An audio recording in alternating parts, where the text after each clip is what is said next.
یہ کہانی ہے سرتور فقیر کی، اس شخص کی جس نے بر صغیر کی تاریخ میں ایک دھماکہ خیز مقام پایا اور برطانوی سامراج کے خلاف ہزاروں قبائل کی قیادت کا علم اٹھایا۔ لیکن سوال یہ ہے کہ سرتور فقیر کون تھا؟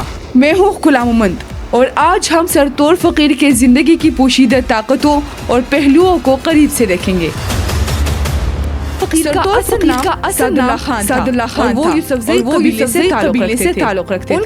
ان کا قبائلی ریگا بنیر ویلی تھا۔ مذہبی طور پر نہایت پرعزم اور اسی سبب سے سرتور فقیر کو ملا مستان یا لیون ملابی کہا جاتا تھا۔ برطانوی اثر خاص کر ڈیورنڈ کے قیام کے بعد علاقے میں بے چینی اور انہی حالات میں سرتور فقیر نے انگریزوں کے خلاف جہاد کرنے کا اعلان کیا۔ ان کی مزاحمت کے سب سے مشہور جھلک 1897 کے محاصرے میں نظر آتی ہے، جہاں انہوں نے ہزاروں قبائلی مجاہدین کی قیادت کی۔ کہا جاتا ہے سرتور فقیر کے ذریعے لشکر کی تعداد 10,000 میں تھی۔ سرتور فقیر نے نہ صرف میدان جنگ کے قبائلی اتحاد اور نظم و نسق غیر معمولی کردار ادا کیا۔ سرتور فقیر عملی کے لحاظ سے بھی منفرد رہنما انہوں نے مقامی قبائل کے مذہبی جذبات اور اپنے علاقے کی جغرافی بہترین انداز میں استعمال کیا۔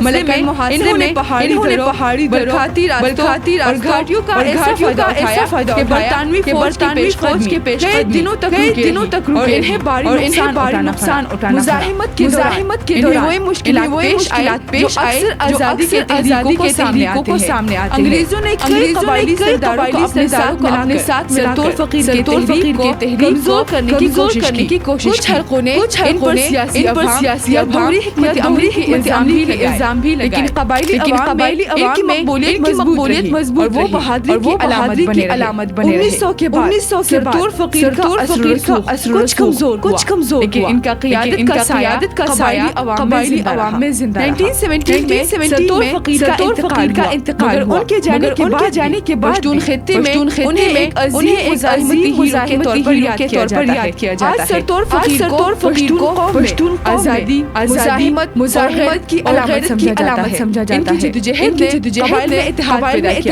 کیا، برطانوی فوج کے لیے چیلنج ثابت ہوئی۔ پشتون تاریخ، سیاسی شعور اور مزاحمتی روایت آج بھی ان کو ایک علامت کے طور پر یاد کیا جاتا ہے اور ثابت کیا کہ آزادی کی جدوجہد قید سے آزاد ہوتی ہے۔ یہی ان کی کہانی ہے اور یہی وہ پیغام جو آنے والی نسلوں تک پہنچتا رہے گا۔